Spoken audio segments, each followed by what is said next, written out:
jungle CC with the Rumble. So I don't hate this comp for KT. I think if you take the nameplate away, I feel very good about KT's draft, actually. Yeah, me too. I mean, I would have thought that Live Sandbox would have crushed the draft had they picked Lissandra Yumi. However, they did not. And silly choices they make these days, yeah. So we're going to Game 3.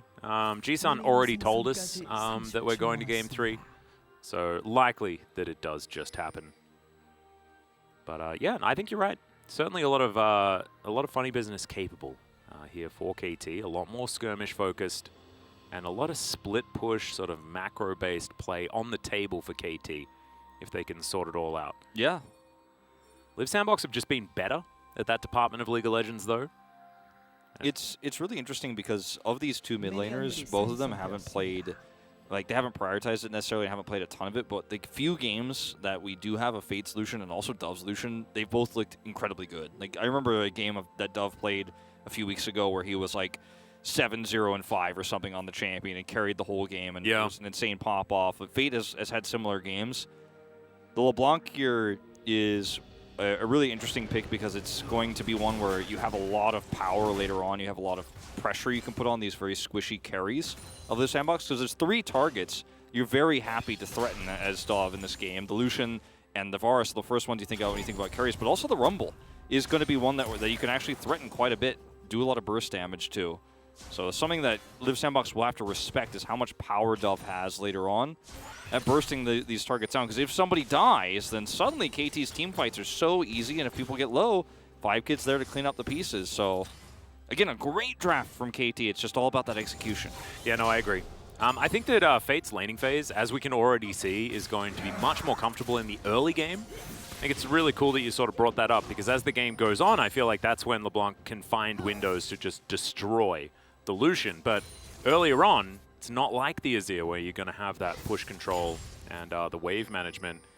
It's about trying to not get harassed down by the Lucian yourself. As Blank, he's identified that level 3 gank here for the mid lane potentially, as Fate playing towards the opposite side of the map. As that chain, that was definitely a bit of a gimme, but isn't going to connect there onto Fate, unfortunately. Yeah, nice dash there. Doesn't have to flash or anything like that, and you end up hitting the chain. It ends up being beautiful, but the setup was there. The push was, you know, obviously pretty extreme from Fate, so you take your chances. You miss 100% of the shots you don't take, I guess. Yeah. But unfortunately for Blank, it's unsuccessful. No summoners burned or anything like that, and he's just going to go back to farming.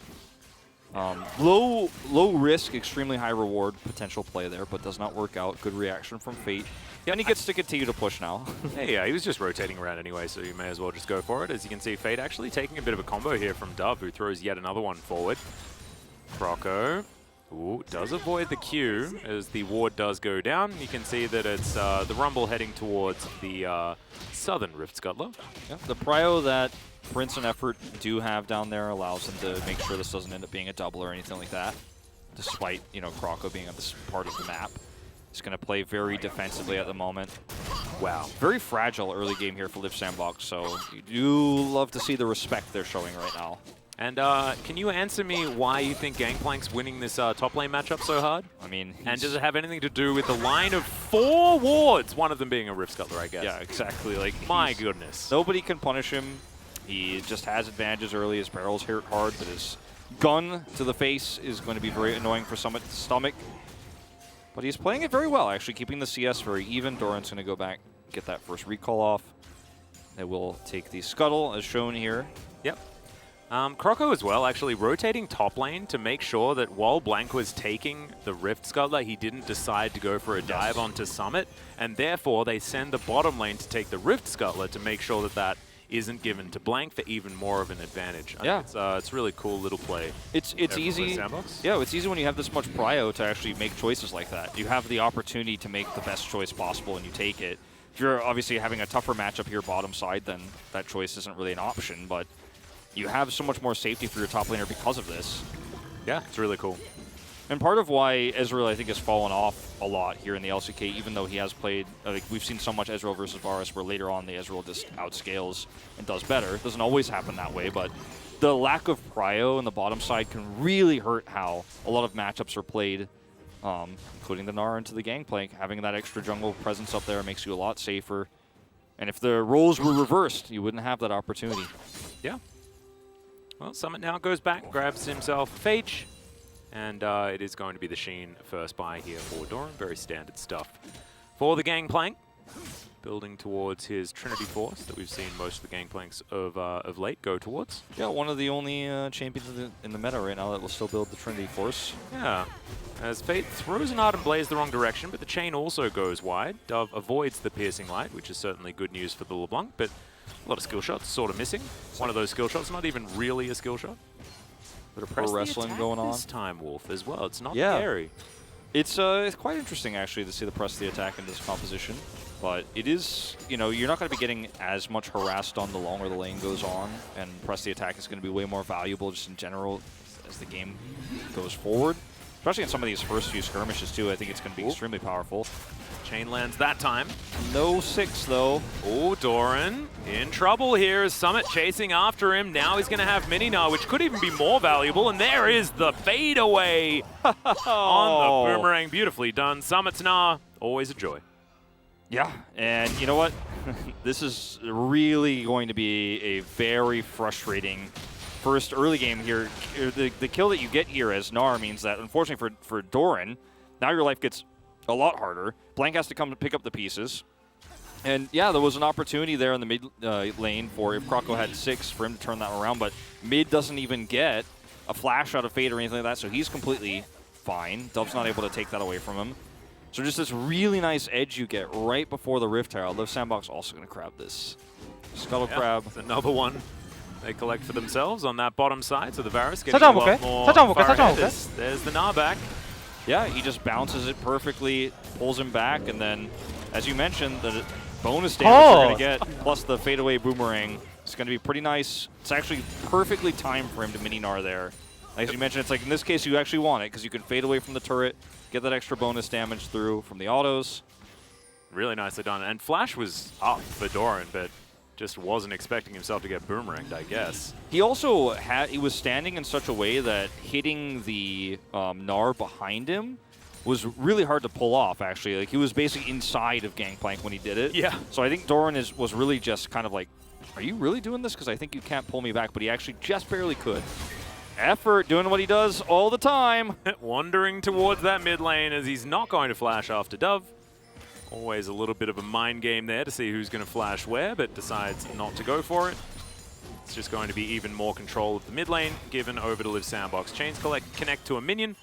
Liv Sandbox may take this as an opportunity, and they do. The flash comes forward. Zeus trying to survive, but the equalizer will guarantee that the Leona is real dead. And Liv Sandbox, now after the Rift Herald has been alive for 20 seconds, we'll go over and pay Shelly a visit. One of the things that's funny about the Lucian and the Rumble pairing is that in terms of ganks, you don't have any CC to line up for. I mean, minus obviously the Harpoon slow, which is pretty low impact. You don't have any CC to line up these kills, but when you're given CC, you have the most, like, you're dead damage in the game. Like, between the culling and the can we mark that down equalizer as a technical term? Yeah.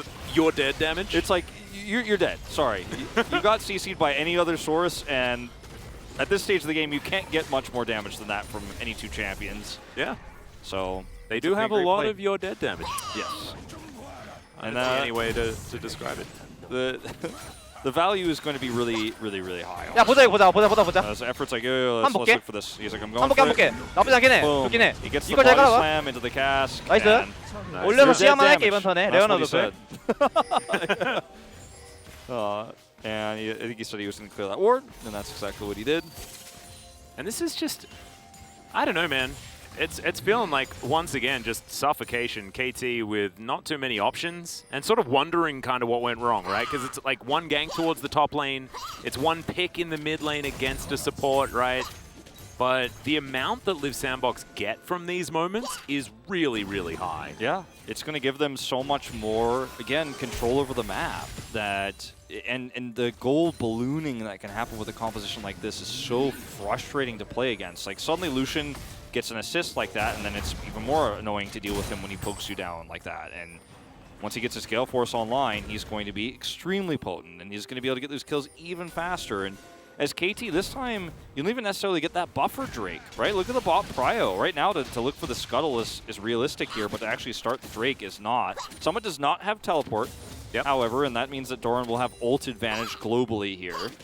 Indeed, it should be that KT do have relative control of the area, but as you can see, Liv Sandbox able to move on up, actually, and lock this one down. And in the meantime, Summit going to grab at least 2 plates here. Yeah, this is just really unfortunate for KT because you can't stop this Drake necessarily without committing your ult, right, as Gangplank, and actually committing to this fight, which is so high risk because if you end up losing out while you're already behind, by the way, then you basically lose the game on this Drake. But if you give the Drake up, you don't have that same buffer that they had last game to kind of sit back and farm, which the Ezreal is so desperately going to need in this game. He's, significantly behind in CS, but it's going to get a lot easier once we, rotate him into the mid lane, the turret plates fall down and all that. But the fact that they're unable to do anything because they're so far behind at this stage means that, yes, like you said, they're getting choked out of this game, and there isn't really a good play in this moment. You have to kind of sit back and farm, but you know that Liv Sandbox are going to get so much out of this early Drake. Now, they haven't taken it yet. So, we've been talking about what it means, but it actually hasn't gone over to them just yet because they're actually just trying to squeeze KT out of the map even harder vision-wise. And they now have the Rift Herald to drop down towards the top side if they want to as well.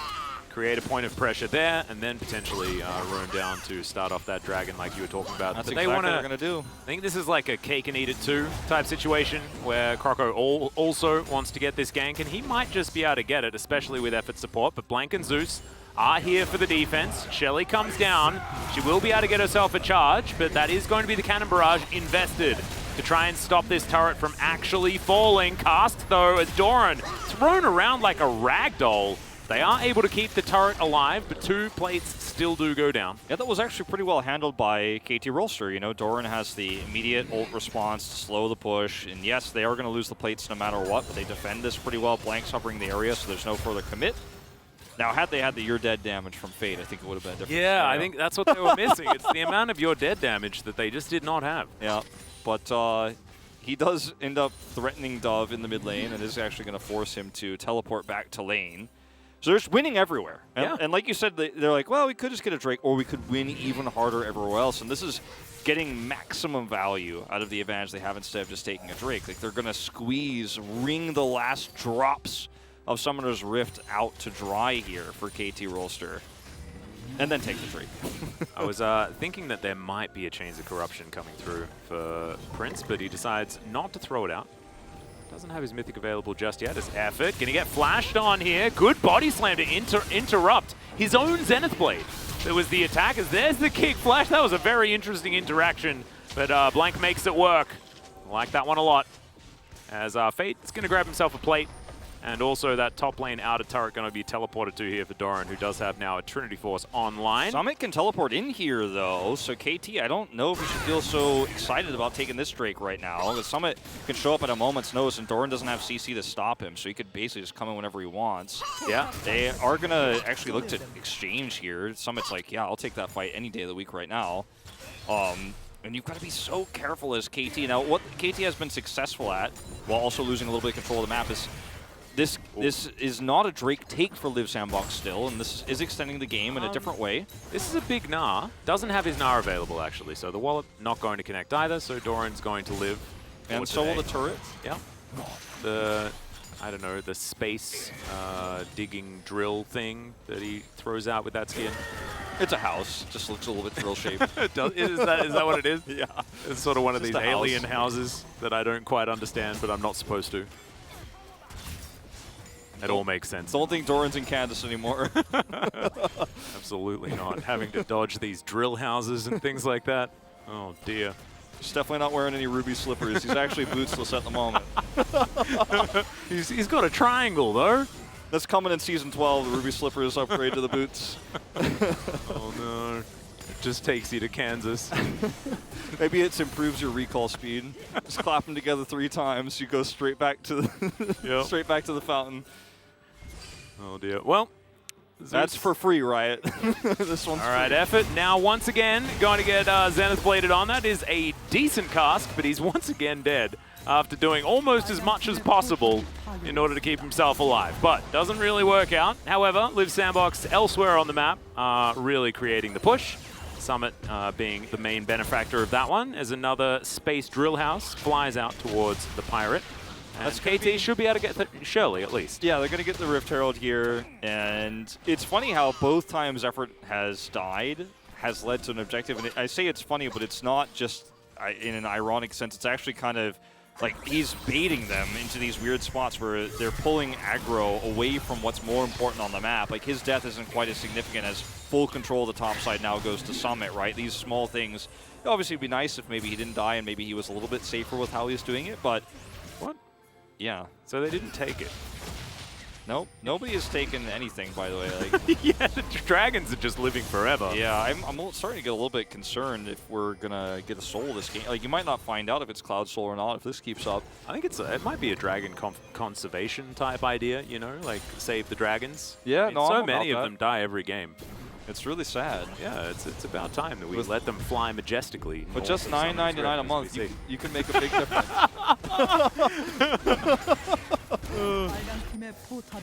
It's 99 gold a month. Adopt a dragon today.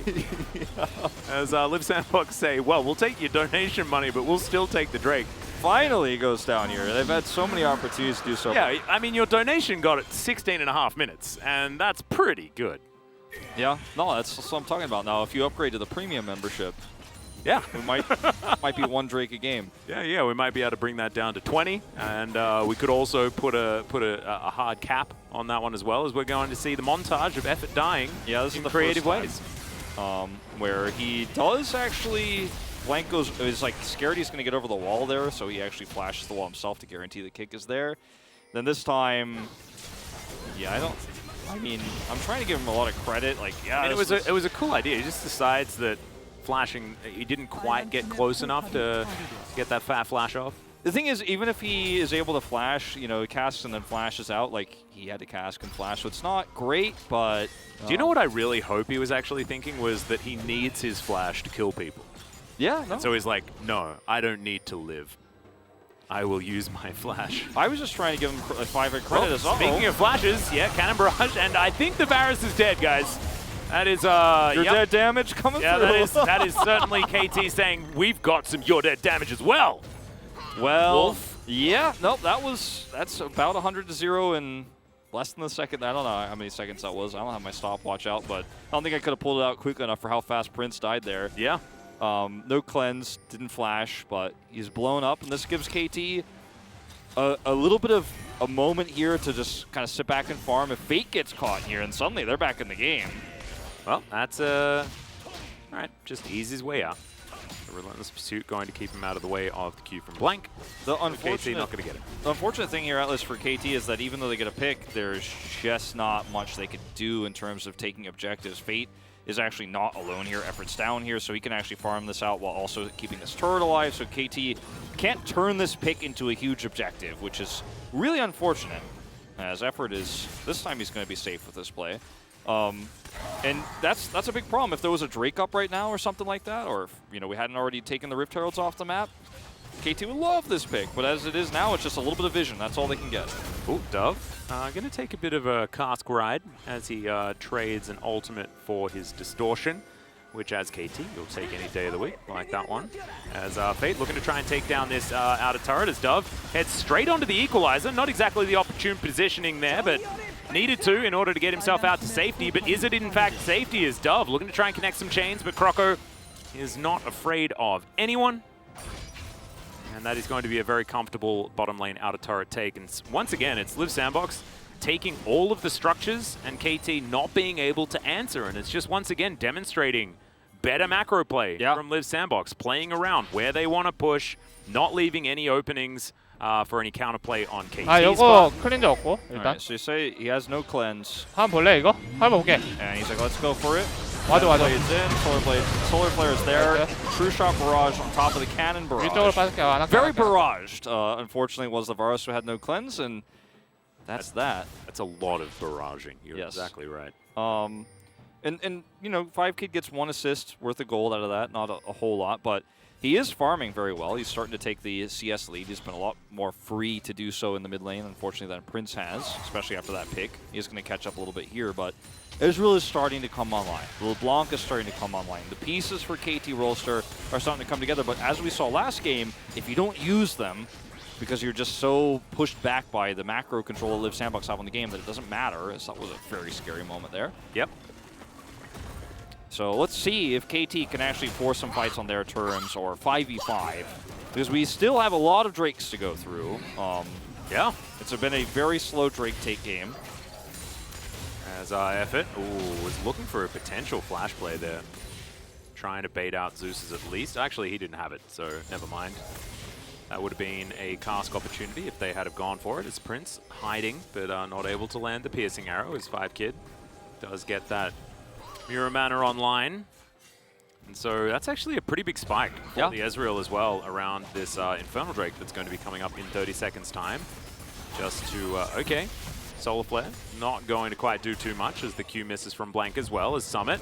Going to get barraged on, flashes out of the way. I don't know whether he has the hop as he's looking to wait for it, wants to get over this wall if he can as the Ezreal takes down Effort as well as there's the kickback onto Summit. Gets a decent Nether as he's buying as much time as possible. They want to give this kill over to Doran if they can, and they will, as he just shoots the Nara in the face. And Liv Sandbox dropped the ball. Perfect timing here for the Drake as well. Effort's dead on top of it all, so he's not going to be here. Drake spawns, and that should be easy peasy. KT Rolster evening up the Drakes here.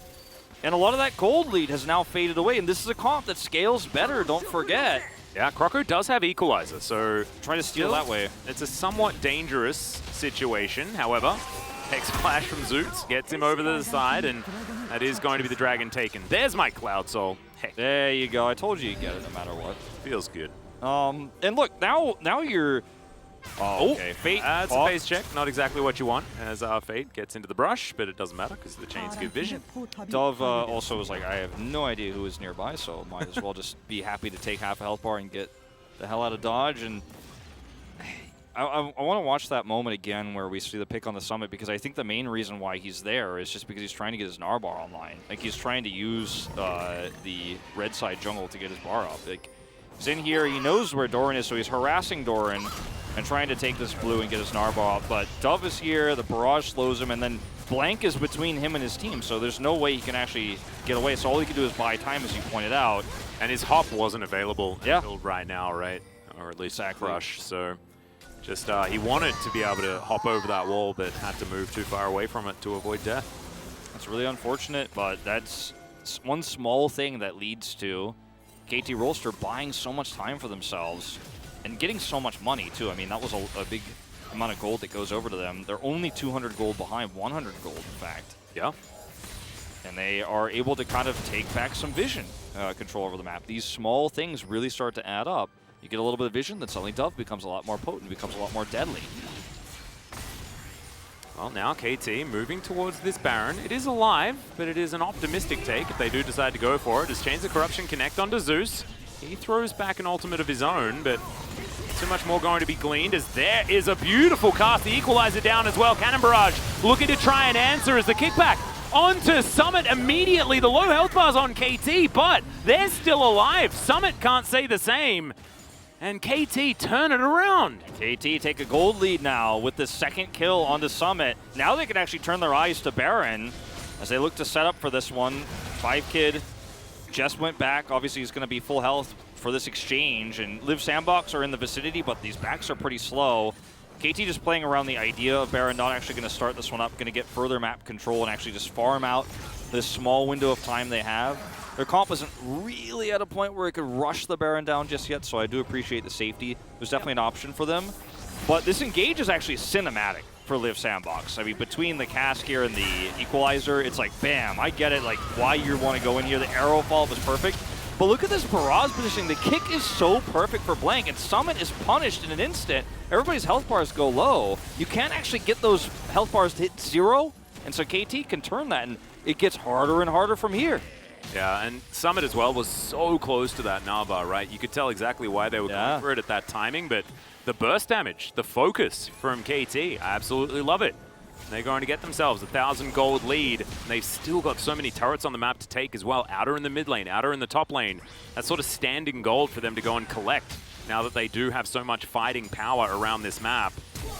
As there's the flash forward, immediately the cleanse comes out from 5kid as the equalizer. He's going to have to walk down it as, oh my goodness. He does go extraordinarily far, but the arcane shift eventually comes back off cooldown. And Doran now going to have to deal with, you know, throwing out some of these barrels on top of this Varus. The damage, create the space. The damage on the CC for Live Sandbox is so front-loading in terms of how they have to engage. Like, it's very obvious when Live Sandbox go in, if they don't get a kill, they need to leave because there's just not a lot of long-term damage. You know, Lucian can ult, right? You can equalize in. But then it's kind of like you're based on Varus arrows and Summit actually hitting an R-bar so you can actually continue to fight. But in moments like this, even with 5kid down to like 15% health, Live Sandbox like, okay, we used all our tools. It's time to walk away because 5kid's going to chase us and kill us. So they have to back off. And these are engages that we're seeing Live Sandbox attempt and unfortunately just not able to stick the landing on. They're not able to go 100 for 100 of what the engage is supposed to do. They're only going 85% of the way there, which isn't enough against a comp that will win that longer fight and wants to take that longer fight. And we are starting to really see the S word come into play here. The scaling effect is massive. Dove looking for some chains, but actually just looking for information as best he can. Distortion on cooldown as the cask. Oh, he surfed it. Well read by Dove. So well played by him. Still gets Distortion, not much of a cooldown at these levels, of course, now that it's maxed. Yeah, cask definitely significantly longer, but the issue is it's not going to be up for this Drake fight. That's a big engaged tool off the table. Whereas KT Rolster in really nice position to group up for this. Yep. Dove has teleport, so even though he's backing right now, he can show up in a moment's notice. They have a lot of wards around this Drake. There's the teleport. Both teams with very important ultimates as well, the Equalizer and the Cannon Barrage. And this lowering of cooldown from the Cloud Drake is going to actually be very valuable. As there's the Equalizer, actually. Doran going to have to walk out of it as Zeus goes in, immediately does die, and it's Summit that locks down the kill. This time, he has the Mega Gnar available. Live Sandbox just standing out of the Cannon Barrage. As now Doran trying to get himself in there. The Drake is going to be secured here by Live Sandbox as KT with the health advantage. Looking to try and lock this one up. Everyone, though, gets over the wall just fine. They will make their way out. Chains of Corruption for some reason. For Prince. Just if anyone assumed someone was there. Yeah, if anyone is there, they die, so. I guess there's that, yeah. Yeah, so I mean, I appreciate it. Throw it out. Oh, Dove looking for a mistimed desynced recall there, but will not find it. Can find Fate, though. Yeah, exactly right, as he's just going to Gale Force. Try and get himself out of the way. And he is going to survive. True Shot Barrage also going to miss. Fate's a ninja. But this is the difference, right? When you see the engage from Live Sandbox, this time it's super clean and you get that health bar to 0, right? Like if you get the health bars down to half, it doesn't matter. But if you can actually get a pick, then suddenly KT Rolster's comp can't front-to-back team fight anymore and it starts to fall apart. They got the pick on the Zeus and that was all it took to actually win that fight. So the equalizers have been really good from Croco in every single team fight, but this time there's enough follow-up damage. And that shows that Live Sandbox, even though their comp doesn't scale as much in terms of what we accept traditionally as scaling damage-wise, their comp is still very functional around its engage options. Oh yeah, absolutely. I mean, if you can stop someone from doing anything for a certain period of time, then absolutely kill them. Your comp's going to work. Yeah. If you can stop them for a certain period of time and almost kill them, then it's not good enough. But if you can actually kill them, then it is, in this case, enough. And also with the, Cloud Drakes coming through as Prince once again going to have to cleanse. Croco gets over the wall. The chain just pops him. Goodbye. Now Prince caught in the barrage, but he flashes to get himself out of the way. The cask is going to be a bit of a party there from Effort as the culling is going to dissuade them as Blank is just going to get body slammed so beautifully from Effort, but it doesn't matter. He lands another Q.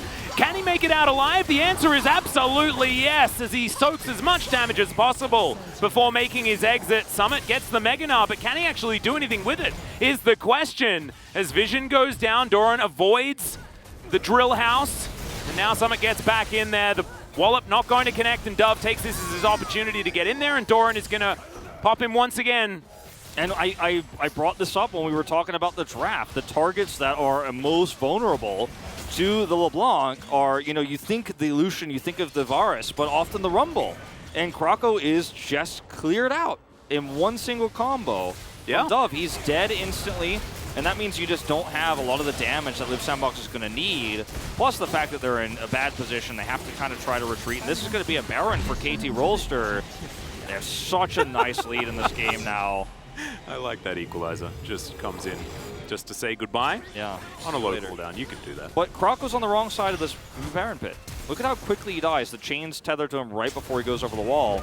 And Barrage means, okay, Prince is now in a really bad spot. He is able to flash and survive a little bit longer here. As the cast completely missing here is also a huge issue. As they handle this damage too super well. And Blank knows that if he actually hits this Q, it's all good. And he does. That's all he has to do, is actually land that Q, threads the needle, and all your damage is gone. All you have is a Lucian who's already used his culling. And yeah, Meganar comes up, but you're like, well, we don't have any damage because the Lucian doesn't have his ultimate, and it's a 2v5 fight.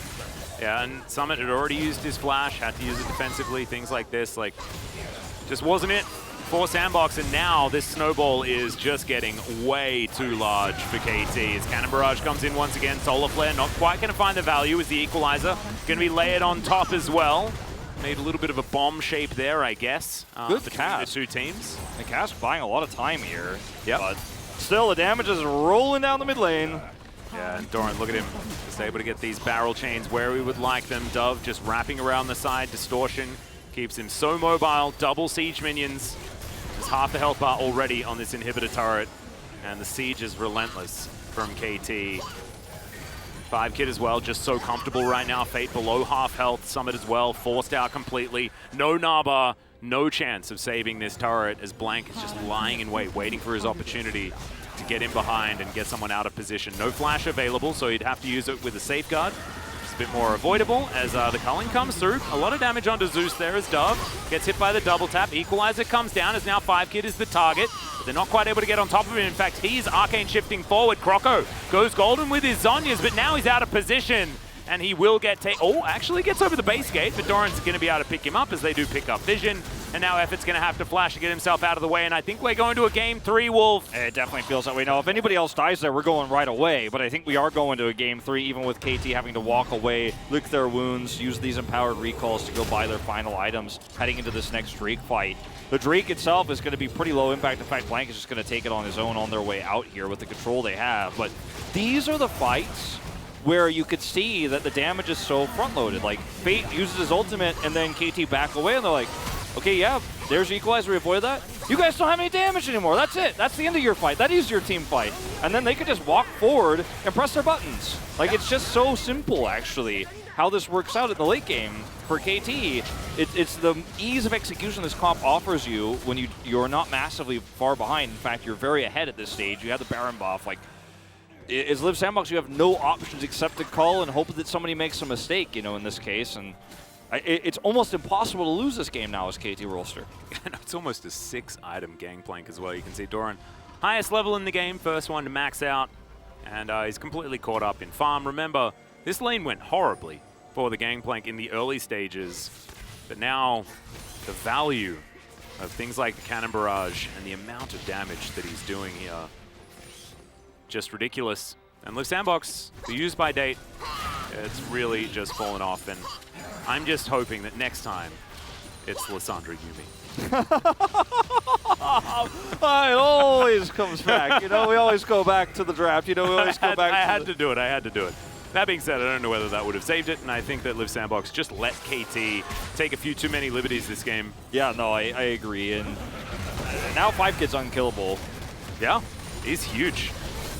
As he's got his Shirildas completed, as the cask is going to come through and disrupt KT on their way out. Another culling to come through here as Fate takes a fair bit of damage. The chain connects to Summit as he hops his way out. The Naba non-existent for now, as this inner turret is going to be secured. One more inner does remain, and it's 8,000 gold the lead for KT with a composition that scales better.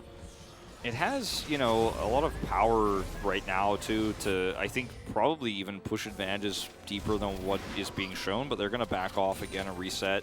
5 Kid took a bunch of damage from the turret there because they ran out of minions, so he goes back to full health.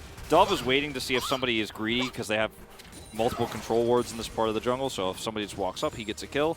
He's unsuccessful, sadly, but he doesn't need to go back right now, and Ouch indeed. Okay, well, he's looking for Summit. That's another chain that's going to go wide. Summit's just casually ignoring the LeBlanc. Is Fate going to get tagged by the Q? Blank looking for an opportunity to go in, but Zeus just decides that he doesn't want to back him up, and they don't have enough information. So If back KT away. decide to just play this out really passively, like there does eventually become a limit to how much you can go, well, we just want to scale anyways. Like eventually, you know, this game You do gets, have to like destroy the Nexus. the Nexus does have to go down in order for us to go to game 3. That is essentially what I'm saying, but at the same time, the longer this game goes, KT's lead actually becomes a liability with the death timers that they're going to see, you know, later on. If KT gets wiped, like Live Sandbox just walk through 5 turrets and win the game. Like they're actually able to do that if this game goes longer. So I mean, yeah, eventually it all comes down to one team fight, no matter what the advantages are. And you can see it's they are very, very large outside of that mid lane. Which is why I'm a little bit concerned that KT isn't pushing the issue a little bit further here with the comp they have.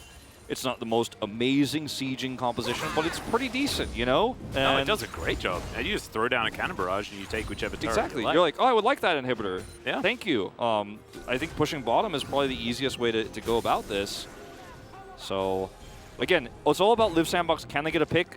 If yes, then they can win a 5v4 fight potentially. If they cannot, which is, you know, been mostly the case this game, you can see by the score line, the gold draft, etc., then KT win that longer fight. So I think KT, as long as they approach carefully, they could definitely look for some win conditions here. But the slower they play this, like we're playing around a 3rd Cloud Drake, by the way, like not the Soul, it's Soul Point here they're playing around. Yeah. Just want to point that out. In 1 minute's time, Summit is not very tanky. Gone for more of that split pushing style of build with the Black Cleaver and the Wit's End, as Live Sandbox wanting to get some of this poke to stick. As there's another Equalizer, 5kid walking down it for now as Fate dashing around him. Goes golden now as Summit looking for the Nab, but doesn't find anything really. Does get kicked back and uses it to keep himself alive, but the True Shot Barrage says absolutely not. Fate now off to the side. He'll be taken down as KT will just storm on through the wall. It's real heavy, but also playing the fight out very, very nicely. There's the coordination that we were asking of them in game number 1. It shows up right when Blank does, as Effort going to get chased out of this one. The chains will connect, and it's a double kill for Dove. Very impressive stuff. Really nice coordination, actually, between this team's composition. They had a very great, strong late-game scaling comp, just like game 1, but this time they played the mid-game a lot better. They played around the gangplank, the cannon barrages that were so high utility. Blank shows up big here in this second game. I think it might be another case of him getting subbed in, gets a POG. Yeah, right. We're going to a game 3, and KT Rolster, they played it out really carefully, but the Nexus will